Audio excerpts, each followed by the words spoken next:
மானுட கூட்டத்தின் கைசேதமே, நேபாளத்தினுடைய இந்த பெருவெள்ளமும் பொங்கி எழுந்து வந்து அடித்து நொறுக்கிவிட்டு அனைத்தையும் வாரி சுருட்டி கொண்டு போகிற இந்த வெள்ளமும் எத்தனை பெரிய படிப்பினைகள், எத்தனை பெரிய படிப்பினைகள்.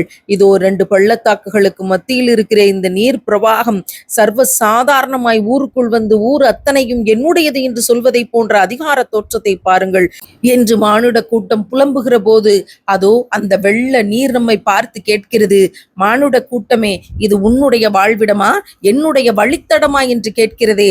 உங்கள் செவிகளுக்கு கேட்கிறதா பாருங்கள். 2 பிஸ்கட்டுகளை உடைப்பதை போல இந்த பாலம் 2 துண்டாய் அடித்து கொண்டு செல்லப்படுகின்ற வேகத்தை பாருங்கள். எங்கே இருந்தது இந்த தண்ணீரின் வேகம்?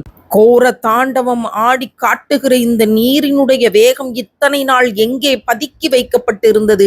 பல கோடிகள் செலவு செய்து கட்டப்பட்ட கட்டிடங்கள் இதோ அப்பளம் போல நொறுக்கப்பட்டு சர்வசாதாரணமாய் கடந்து போய் கொண்டிருக்கின்ற நீரின் பிரவாகத்தை பாருங்கள். திருக்குரானிலே இறைவன் சொன்னான், மலை அளவிற்கு நான் உயர்ந்த நீரினை வெள்ளத்தை அனுப்புவேன் என்று. மலை அளவுக்கு உயர முடியுமா என்று நினைத்தோம். இதோ கண் முன்னால் காட்சியை பாருங்கள். மலை அளவிற்கு உயர்ந்து உயர்ந்து குதித்து வருகிற இந்த நீர் ஊரை அழிப்பதற்கு எத்தனை வேகமாய் வந்து கொண்டிருக்கிறது என்று பாருங்கள். திருக்குரானை கண்ணால் பார்த்தது போலல்லவா இவை நம்மை அச்சப்படுத்துகிறது. எங்கள் இறைவனே, எங்கள் பாவங்களை நீ மன்னிப்பாயாக. கண் முன்னால் காணும் காட்சிகள் உலுக்கி போடுகிறது. காட்சிகள் எல்லாம் இந்த உலகத்தின் நிலையாமையை எடுத்து சொல்லுகிறது. மனிதன் எப்படி நேர்த்தியாய் இருக்க வேண்டும், இயற்கையை அபகரிக்க கூடாது என்ற ஆற்றலை எடுத்து சொல்லுகிறது.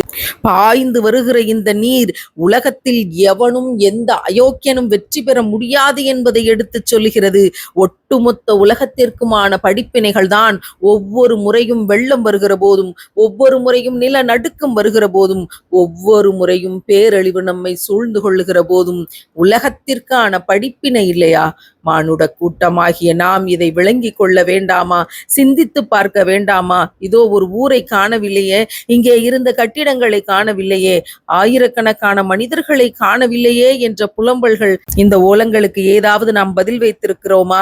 இன்னும் பெரிய பெரிய விமான நிலையங்களை ஆற்றுக்கு நடுவிலே கட்டுவோம், ஏரிகளுக்கு நடுவிலே கட்டுவோம் என்று பிரகடனம் செய்து கொண்டிருக்கின்ற மானிட கூட்டமே, இந்த வெள்ளத்தின் பிரவாகத்தை பார்த்துமா நாம் இன்னும் திருந்தாமல் இருக்கிறோம்?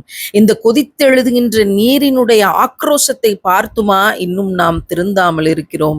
நேபாளத்தின் ரசுவா பகுதியில் தடம் தெரியாமல் போன இந்த வீடுகள் நமக்கு சொல்லிக் கொடுக்கும் பாடம் என்ன? வானளவு கட்டிடத்தை மலைப்பாம்பை போல் விழுங்கும் வெள்ளம் என்று எழுதி இருக்கிறார்களே, இறைவன் மலை அளவுக்கு உயர்ந்த வெள்ளத்தை அனுப்புவேன் என்று சொன்ன காட்சியை கண்முன்னால் கண்ட படிப்பினைகளை பாடமாக்கிக் கொள் மானிட கூட்டமே.